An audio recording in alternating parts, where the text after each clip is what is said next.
आज आपको हम ब्याज निकालना सिखाएंगे, जो कि गांव का या कहीं का भी किसी तरह का ब्याज आपको निकालना रहेगा, जो कि आसानी से आप निकाल लेंगे। जिसमें कि आपको हम दो विधि बताने वाले हैं, एक प्रथम विधि और एक दूसरा विधि आपको हम बताने वाले हैं। ठीक है, जो कि आप वीडियो को पूरा देखेंगे, जिससे कि आपको प्रथम विधि और दूसरा विधि दोनों विधि आपको आसानी में समझ में आ जाएगा। ठीक है, तो यहाँ क्या कहा कि 1800 रुपये का 5% की दर से 7 महीना का ब्याज निकालना है। ठीक है, तो अब देखिए क्या करना है, कितना रुपया कहा तो 1800 रुपया कर दिया, और इसका क्या निकालना है 5% के दर से। ठीक है दोस्तों, आप प्रथम विधि देखने के बाद दूसरा विधि भी देख लेंगे, क्योंकि इससे और भी अच्छा होगा दूसरा विधि। ठीक है, अब इसके बाद क्या कहा यहाँ देख लीजिए, तो यहाँ हो गया क्या 1800 रुपये का कितना हो गया 5%। तो आप फिर लिखेंगे 1800 अगुने 5, अब प्रतिशत को अगर हटाते हैं तो क्या हो जाता है बटे में 100 लिखा जाता है। अब देखिए 1 0 से 1 0 कट गया और 1 0 से 1 0 ये कट गया।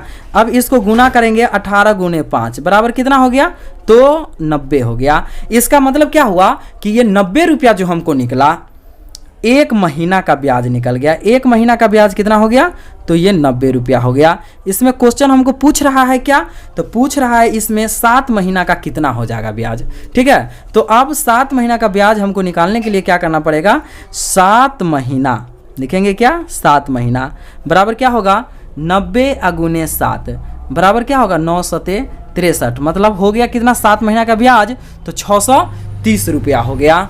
अब हम देखेंगे क्या दूसरा विधि देखेंगे इसी में का।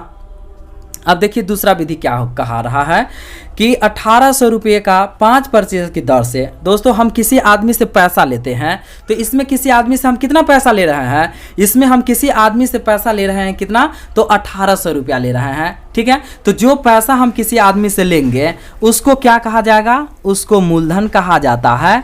इंग्लिश में इसको प्रिंसिपल कहा जाता है, जिसको पी से सूचित किया जाता है।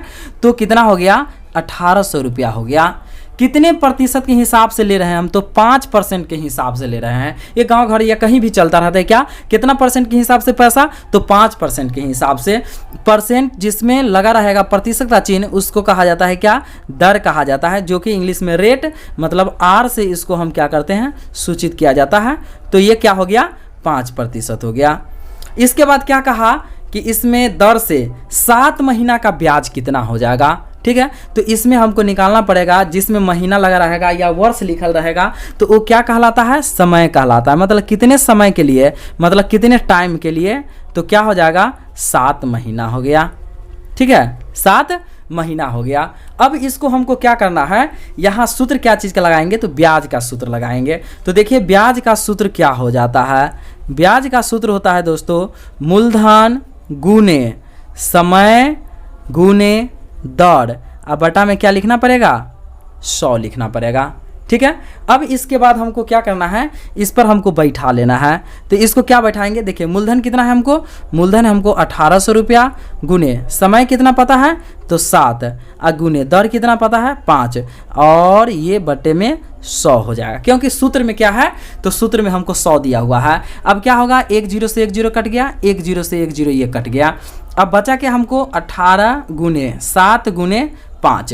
तो इस प्रकार से जब हम गुना करेंगे तो कितना हो जाएगा 18 5 90, 90 में 9 7 से गुना करेंगे तो फिर हो जाएगा 630 हो जाएगा।